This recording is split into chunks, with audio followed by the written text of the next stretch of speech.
course, as I go to record, there's someone who sounds like they're moving risers outside. And if you were ever in show choir, you know the sound of a moving riser. Maybe this isn't relatable, but just so you know, it's a loud noise. Okay. Well. That was an interesting entrance to the show. Hi, Creative Cutie. Today, it's just going to be you and me and my unhinged pregnancy brain spending a little time together. I'm going to be bringing you up to date on what I've been doing in my creative life, thoughts I've been having. Literally, I'm going to take you inside of my journal and my morning pages. And my biggest takeaway for today, for you, is choose expression over impressions. More on that in a bit. But in the meantime, welcome to Unleash Your Inner Creative with Lauren LaGrasso. I'm Lauren LaGrasso, your creative coach and host, and this show is meant to give you tools to love, trust, and know yourself enough to claim your birthright to creativity and pursue your wildest dreams. Today on the pod, you're getting a look inside the pages of my creative diary. For this solo, I am just going to be talking with you. You know, for a lot of solo episodes in the past year, I don't really know how I got into this, but I've basically been following the same method I do when I write a keynote. So coming in with like a really hot take thesis statement, proving it through examples and stories, and ending with a call to action. Love doing that. Love giving you those super specific, heavy takeaway episodes. And at the same time, they're kind of exhausting me right now. And so I think a lot of making sure that you don't get into burnout as a creative is looking not just at the what you're doing, but at the how you're doing it and making sure that you're optimizing for the moment in life and creativity that you're in. And right now, it feels a lot better for me to be in flow than to be in planning mode. Truthfully, it never feels great to be in planning mode, but sometimes I really have a need to do it because there's a certain point I want to share. Right now, I'm brimming to, wait, that's not the way it goes. Right now, I'm to the brim with thoughts. I was going to say I'm brimming to the top. I don't think that's a cliche. If you've listened for a while, you know I consistently mess up cliches. I'm kind of like the Michael Scott of podcasting. But anyway, I'm going to just go through what I've been thinking about, what I've been doing in my creative life outside of this gorgeous little podcast, and take you into all that. The biggest thing, something that I announced kind of off the cuff this weekend, and I announced it like as soon as my brain and soul announced it to me, I announced it to you. This is one of the few benefits of being an indie artist, that you can live off the cuff like that. But here it is. I'm going to be releasing new music. I announced this across my socials and on my Substack. I have been sitting on 2 songs for over 2 years now, and they're fully produced. They're done. And I've just been waiting for the quote unquote right moment to do it, thinking that at some point I'm going to get all of the perfect marketing materials together and I'll have a budget and I'll just be able to like have all the greatest videos to put out. But I realize maybe that moment won't come, or it might not come for a while. And with my baby coming this August, I really want to have this out into the world before they get here so that when they're of age, we can listen to it together and I can show them a little bit of what was on my heart leading up to their birth. I don't want to get too far away from the woman I was when I wrote these songs. It's been years since I've wrote them and since I've recorded them. And so I feel safer doing it before it gets too much further away, especially once I go through birth, because from everything I've heard and read, you go through a whole identity shift when you have a baby, and these songs might not be relevant to me in, a few months or a few years. So I really want to put it out now where they still feel fresh. And the biggest thing is what we've talked about a lot on the show, that your creative legacy, your saying yes to yourself, is more important than any external or outward validation you could get from a thing. Do I still want my music to be heard by hundreds of thousands or millions of people? Yes, of course. I'm highly ambitious. And I know that my number one goal right now is just expression. I'm choosing expression over impressions. And if you're somebody who has something on your heart, who's been waiting for the right moment to put it out there, to share with the world, to share this project, I want to highly recommend you choose expression over impressions too. If you do want to get your project seen by more people, by all means, if you have the budget and the insight, invest in marketing or learn about it and share it as much as you can, but also knowing that you have to be the one that says yes to yourself, and that you hiding is definitely keeping your songs from, or your whatever it is that you're making, from being seen. It was just a light bulb moment. Like, I don't even know what spurred me on. It's just I was doing my morning pages and I'm like, I need to release these songs. I need to put these songs out into the world. And so, yeah, my number one goal right now is just to say yes to myself and to share my heart. You know, I think that this was another part of it. I was thinking about the kind of mom I want to be, honestly, and the lessons I want to teach my child, especially lessons that maybe I didn't learn. And one thing I definitely want my child to know, as I want myself and all of you to know, is that there is deep value in sharing your voice with the world, that the creative act and creative expression is not dependent on how it's received. It is worthy just because it happened, just like you. Because remember what we always say here, who you are is the best thing about you. So yeah, I'm ready to share who I am through these songs. I'm super excited. Here's my plan. Now, this part is an Unleash exclusive, so you're hearing this first. I'm going to release one song in May in honor of Mother's Day, my first and only so far, at least, Mother's Day while pregnant. Also, it's Mental Health Awareness Month, which, you know, most of my music focuses on mental health, generational healing, you know, all that good stuff. So this song does pertain to that. So it's also great synergy there. And then in June, I'm going to release another. And then finally, in July, I'm going to release an EP. Now, the EP is going to be comprised of music I've already released that has swearing in it, because I love swearing and I'm never going to stop loving swearing. But I definitely don't want to be the mom that swears in front of their kid and then they go to preschool and there's like dropping F-bombs every other word. So I'm trying to first of all, I'm getting out my fucks right now, because once the kid's here, I'm going to have to rein it right in. But when they get here, I want to be able to share music with them that doesn't have swearing in it, because I want them to be able to listen to it and sing it back and sing the clean version. So that is going to be my last, release before the baby gets here. And my takeaway from that for you is, if you have a project, do the thing, release the thing, put your voice and your soul out into the world, and you never know what magic could happen. By the way, the last single, I kind of took this approach. I was still kind of emo about it because I had baggage from the first batch of singles I released, but that turned out to be my most impressive download number song ever. It's gotten over 21,000 listens. And I really took the approach of, I'm putting this out into the world because I love it.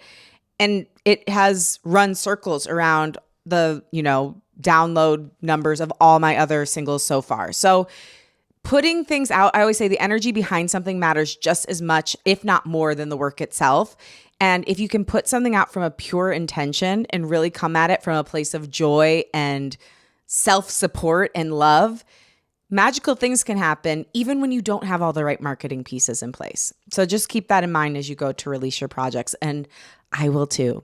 Remember, every time I'm teaching you a lesson, I'm either teaching or reteaching it to myself. We teach what we most need to learn. And so that's why I'm here, to unleash along with you. Some other things I want to go through are just, I've been journaling a ton. I've been doing my morning pages pretty much every day. Sometimes, don't tell Julia Cameron, I skip one day on the weekends. But I just noticed my day goes so much better when I start with meditation and then go into the pages and then go into the day. So something I did in preparation for this recording is I went through about the last week worth of journal entries, and I read through to see what patterns I found, what phrases or thoughts stuck out to me, and what I genuinely found helpful in my creative journey. Or interesting at least. So I'm going to read you a list of my greatest hits from my journal from the last week and talk through some of them with you, because I think there's some good stuff there. There's some meat within the chaos, because a lot of times I'm also writing I'm anxious, I'm tired, da, da, da, da. That's normal too. The first thing I wrote that I want to share with you is stop trying to solve multiple problems in your head at once. This is something I realize I do a lot of that creates a lot of anxiety. I'll be trying to work out 3 different problems at once in my brain. And first of all, I think focusing on one problem at a time is helpful if you actually want to solve it instead of just spinning on everything you have to do and you're overwhelmed. But second of all, something I've been finding very helpful is just writing things down, not only in the journal, but in my notes app on my iPhone. I get overwhelmed because I have so many things going on in my life. And, at least for the next month and a half, I still have a full-time job producing. I've got my consulting clients, my creative coaching clients. I've got a couple keynotes I'm preparing for, these music releases now, the podcast. So there's a lot of things going on. Plus, I'm trying to prepare to be a mom, and I really need to make time for that. That's another thing. See, I'm stressing myself out now. Take your own advice, Lauren. Do it. But anyway, one thing that has helped me tremendously is just getting all of the things that I feel I need to do out on a piece of paper. Novel idea. People have been talking about them for years, but I was like, oh, what losers. I'm not going to make a to-do list. Well, they do work. So I've been just like getting that stuff out and then prioritizing it, making a to-do list. And then this amazing thing happens. I like doing a strike through when I do the task that I have been dreading. And it just gives you this like endorphin boost because you did the thing you said you were going to do. And then it's no longer a stress in your head trying to figure it out. One thing I've realized a lot about myself, and I think a lot of us that have anxiety do this, we spend a lot of time asking why or thinking about all the things, but not actually trying to solve the problem. It's like, okay, this is what I'm dealing with. What would be the solution to that? Or what is the task I need to do to quell that anxiety? So getting the anxiety or the things that you need to do out of your head, making a to-do list, and then prioritizing the tasks. Sometimes, like, because I have these different sections of my life, as we all do, I'll even make different sections. So I'll do producing, coaching and consulting, speaking, personal life, medical. So it kind of helps me prioritize and see, okay, these are the things for each category. And this is like the order of importance for each. And then crossing them through and you do it just is like, it's like an instant anxiety relief. So that's another thing I acknowledged in my journal that I've been doing lately that's super helpful that I recommend you do too. Now to a little bit less tactical, a little bit more spiritual. This is something that I wrote down and it's true for all of us. You are one of one. Stop trying to follow someone else's journey. So I went in a little bit, I did that in my journal because I was trying to compare myself to people. I'm like, am I like Oprah? Am I like Julia Cameron? Am I like, I went through this whole list. I would have to look back to see all the names. But basically I took someone from like the hosting journalism world to the inspirational creative world. I also think I listed Amy Sedaris in there because I've always felt a pull to her quirky humor. And I think I had one musician. And I was like, I'm all of these people combined into one. But then I was like, wait, no, I'm just myself. And the reason I've been struggling to find my path is because I keep trying to fit into one of these other people's paths when I don't. I do all these random things. It's not random. I have all these gifts and you have all these gifts. And instead of seeing like, wow, the beauty and uniqueness of my own path, I've been trying to be like, well, why can't I be more like this person? Or why don't I do that? Or and it's like, no, you're one of one. All of us are, but we often feel we need to follow the blueprint of someone else's journey. So my takeaway from this is if you are writing your path, if you are writing your own blueprint for your own life and there's no one to follow because there's no one exactly like you, good.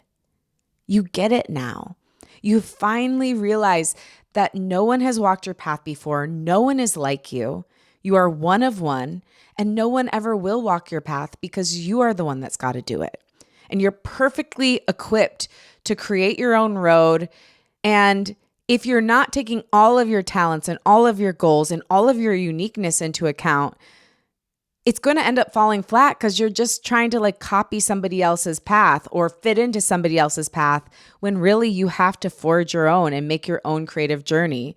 So I would say just go do it. You're a gorgeous unicorn and you've got this. And that's kind of what I intend to do. Like, I want to be inspired by all these people. And if I see something they've done that I want to do in my own life, I want to try to do that too. But I think part of why I've struggled to find my way as a creative at times is because I've really been trying to fit into the box of what other people have done instead of owning all of my power as a multi-passionate creative. And more importantly, most importantly, as a human and who I am. And so if you feel like that too, I want to highly recommend, yes, gain inspiration from other people, but then forge your own path and go about it in a way that makes sense for all of your talents and all of who you are. On that, not copying other people's timelines, this is another thing I wrote down. Other people's timelines don't apply to you. And I thought of this because I have been reflecting a lot as I've been pregnant and going through this journey on all the messaging I got around pregnancy. And I talked a little bit about that in my pregnancy announcement episode. Definitely check it out. One of my greatest takeaways is it's possible to pre-plan without pre-suffering. I had assumed I was going to have fertility issues, and my experience, getting pregnant was one of ease. Now, that doesn't mean that people my age don't have fertility issues, and I have tremendous compassion for it. But unfortunately, those voices have gotten so loud that it overwhelms your thoughts when you're in your mid to late 30s, and you just kind of, if you run anxious like I do, you kind of assume that it's going to be hard for you. And I was thinking back to some messaging I got, actually a personal message I got that was the exact opposite of that. And I don't know why it was so hard for me to listen to it.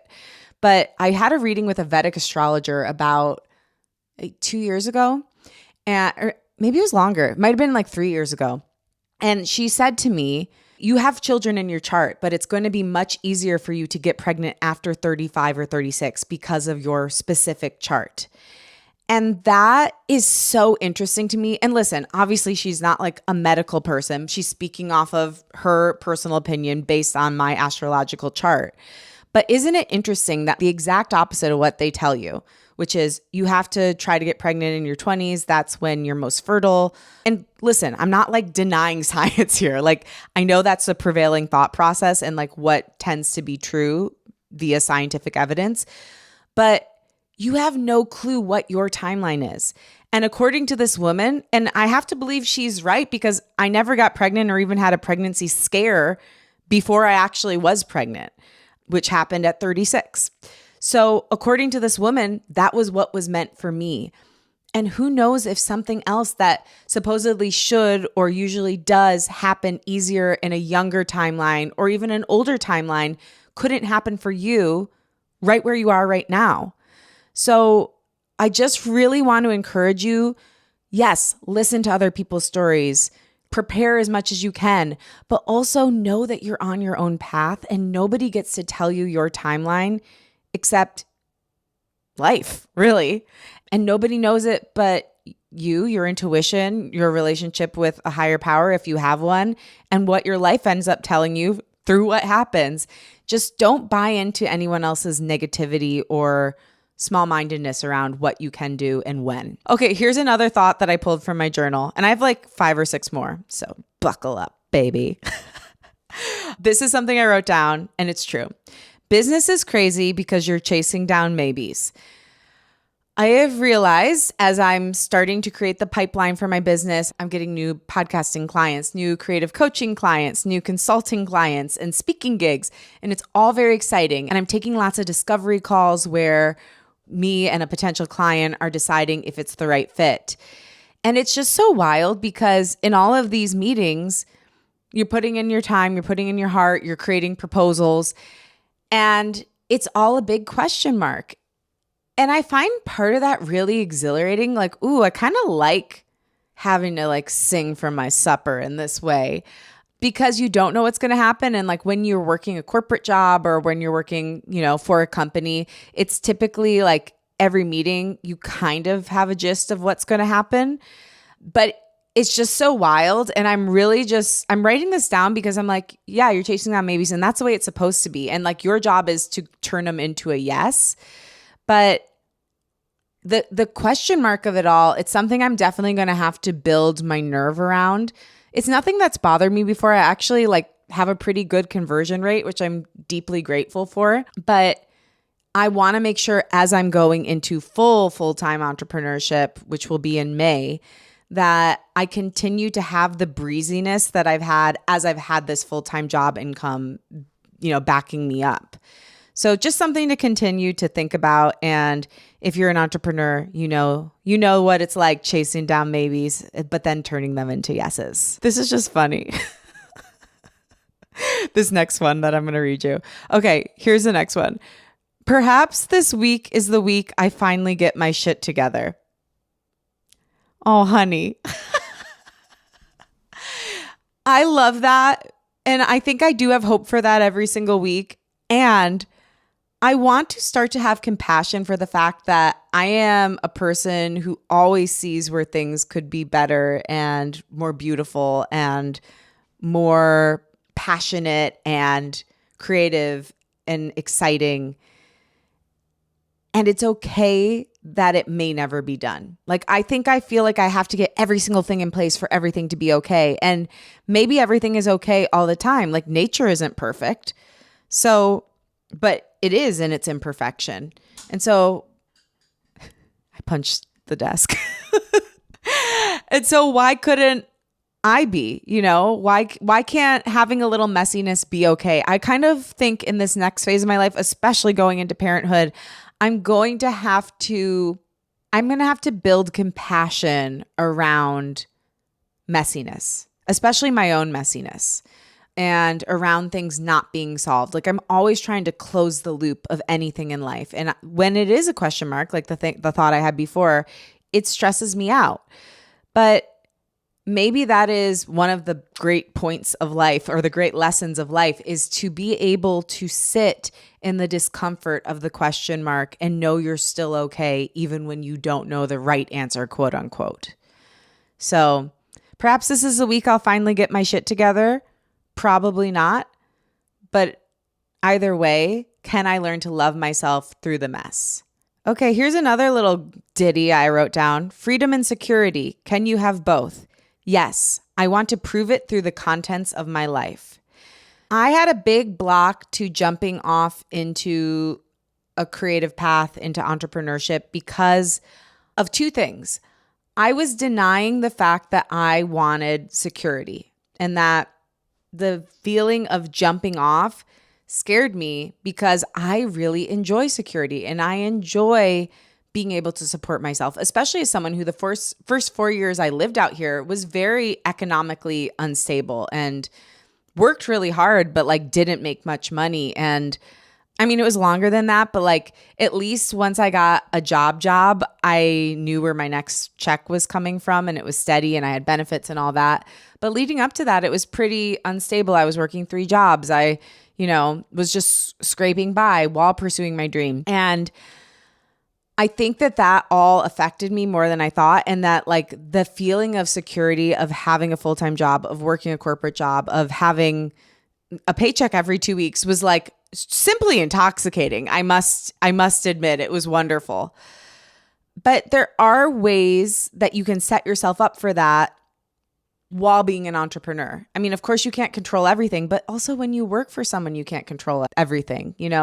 There is no true stability, but you can give yourself as much as possible. And I honestly think you have more control over that when you are an entrepreneur than you maybe do at a full-time job, even though you can kind of like con yourself into thinking you have that security.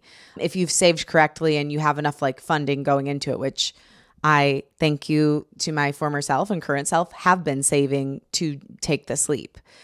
But yeah, I really want to prove through my life that you can have freedom and security. I don't know exactly what that will look like yet, but those are 2 values of mine: freedom, security, peace, creativity, and love. I would say those are probably my top business values and life values. And so, yes, I'm hoping through this next journey from May 2026 on to prove that you can have freedom and security. So I'll repeat back to you. I'll report back to you on that. Oh, this is just something else I was thinking about. The word freelancer. It's really interesting. And maybe some of you are freelancers out there. And I don't know the exact etymology of it or whatever. But I do feel like the word freelancer undermines what people in those roles are doing. What those people are is entrepreneurs. They're business owners. And they work for a lot of different people a lot of the time, but they're entrepreneurs, full stop. And I often think about the word free because I really like it in the case of freedom, but then there's this other meaning where it means valueless, right? Like no cost, free. And so I often think about how interesting that it's in freedom, but it also means like no value. And I wonder if you're saying like freelancer all the time if that has some sort of effect on your brain. So just a random thought, you will not catch me saying freelancer. I am going to, because I find the word entrepreneur so, first of all, I think it's French, so like fancy, enchanté, but it's very empowering to me to say entrepreneur, to say business owner versus saying freelancer, which technically some of the work I'm doing, maybe someone would consider freelance, but I consider it entrepreneurial work, and this is me stepping into my own business. So I would just like to invite you to consider, if you are a person who has called yourself a freelancer or engaged in freelance work, would it feel more empowering for you to call yourself a business owner or an entrepreneur? And how would that affect how you go into negotiation on certain projects, or how you show up in the world, or how you market yourself online? So just thinking about that kind of thing. Okay, final 2 thoughts from my journal. Thank you for sticking with me through all of my messy, gorgeous thoughts. So this was one that came up that I think is interesting. And I wrote it in multiple journal entries across the past week.